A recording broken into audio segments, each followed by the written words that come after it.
Hey everyone, and welcome to another Kano Reviews.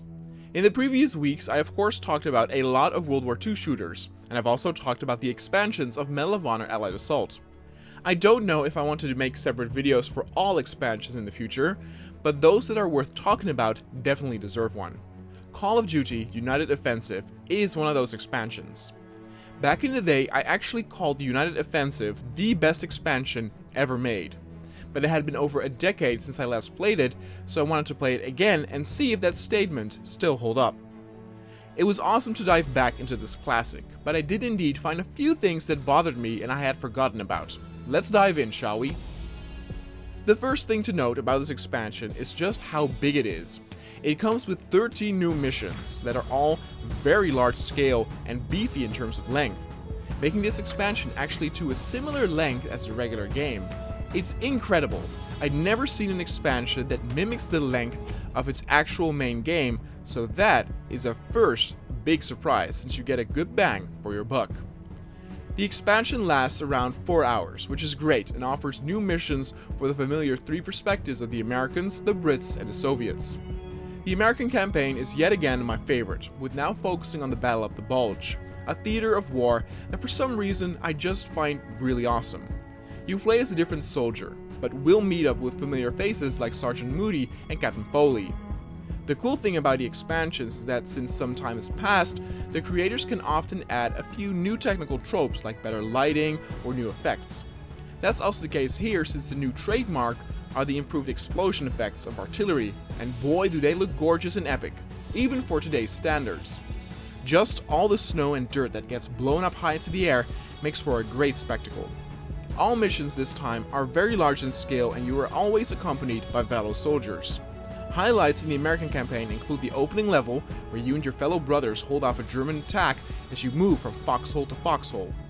But for most, it would probably be the Battle of Foy that is the best, taken straight from Band of Brothers, and feels really cool as it makes you believe that you are part of a larger conflict including hundreds of soldiers. The battle is also very varied, from you fighting in the snowy fields as you take fire from artillery barrages, and then intense house-to-house fighting, only to be followed by a sniper section in the church tower. All very varied and a great pace, keeping the action fresh and new each time. This mission is still so much fun to play today, and the sounds and visuals still impress, making these levels age very gracefully. But it was also at the end of this mission that I started to notice something that I had forgotten about. Some missions in this campaign have the type of objective where you need to defend a house, factory, or train station until relieved. It's the type of objective we've seen many times, but the issue here is that these sections go on for way too long. In the American campaign, you need to defend a house as German soldiers attack, sometimes accompanied by armor. It goes on forever, and at a certain point feels more like a chore than fun gameplay. The same can then be said for the next mission, which is the first mission of the British campaign. This mission has you take part in a bomber plane as you fly over Rotterdam to drop bombs on a German base. You move from turret to turret in the plane to shoot down German fighter planes. Initially, this feels super cool and unique, since we've never seen this before in a Medal of Honor or Call of Duty. But this section also goes on forever, and you are literally only shooting the same types of planes over and over and over again.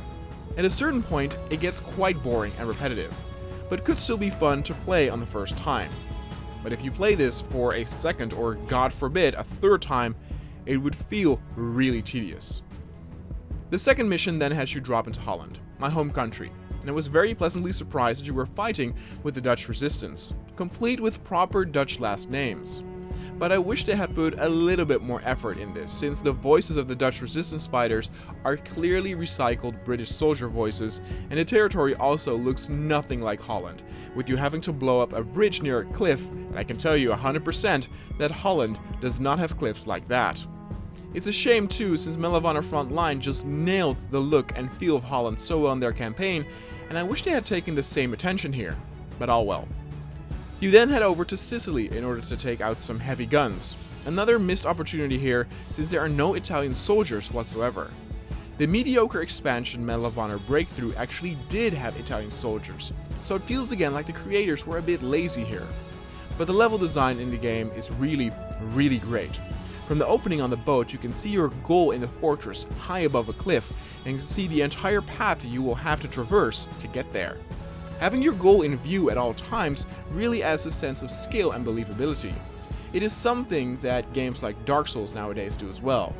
Despite this being a Black Ops mission, you are still accompanied by 5 or so other guys, so luckily, the British campaign this time doesn't feel so ego shooter-esque like the British campaign does in Call of Duty 1. The mission is fun and has a great build-up, with you first taking out a guard post, then a lighthouse, and finally the fort and bunker itself. The campaign ends with a pretty cool bike chase and a somewhat anticlimactic boat fight. The British campaign is definitely the weakest of the three, but the third level is a standout with its scale, setting, and build-up. And then we come to the Soviet campaign, and the first level of this campaign is again one that is legendary in my opinion. And I just cannot choose if I find the Battle of Foy level better or this one. You finally get to partake in the Battle of Kursk, and the creators turn the notch up to 10 with this level. Though I cannot choose which level I like more, I can 100% say that this is by far the most spectacular level of Call of Duty 1 and its expansion. There are artillery explosions everywhere, planes zooming by, dropping bombs, tanks rolling out and blasting each other, and tons of soldiers running frantically and getting shot to pieces. You also fight in the trenches, the open fields, and even a small village, making the scale of the battle seem even bigger and more epic. The sections where you have to hold the trench line also don't go on for too long, so overall, this level is pure magic and still really incredible to play today. The next level is alright and still pretty large in terms of scale, but doesn't do anything out of the ordinary. Then we have another tank level, and this time it is a beefy and a long one, unlike the tank levels in the main game.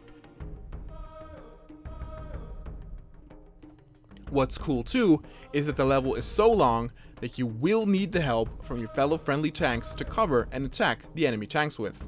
It makes the overall scale feel even larger as you and 5 other friendly tanks take on the German armor in epic battles. The levels are more open and it's all the more better for it. The final 2 levels play in Kharkov, and the first level is definitely the better one, with you fighting brutally from building to building, calling in artillery to take out anti-tank positions. The weakest part is unfortunately again at the end, where you need to hold a train station and take out 5 incoming tanks, all the while infantry keeps on respawning indefinitely. It's another section that goes on for too long, with you doing the same thing over and over and over again. But once that is done, the campaign is over. In all honesty, it was an absolute blast to revisit this expansion and could not believe how epic some levels still felt, like the Battle of Foy and Kursk. They are definitely worth still playing today, and even feel more epic than some modern games. But I don't know if it deserves the title of best expansion ever made, since I did have the wake-up call of some sections being very repetitive to a fault, like the holding and defending of the house and train station, or the bomber level, which initially looks and feels great, but after a while, loses its shine. Do I think it's better than the regular Call of Duty? Yes. The levels are bigger and better, with all of them having you fight alongside friendly AI, giving a much larger sense of scale. In the end, Call of Duty United Defensive gets an 8.5. Though it might not be the best expansion of all time, it's definitely a must-play expansion in my opinion.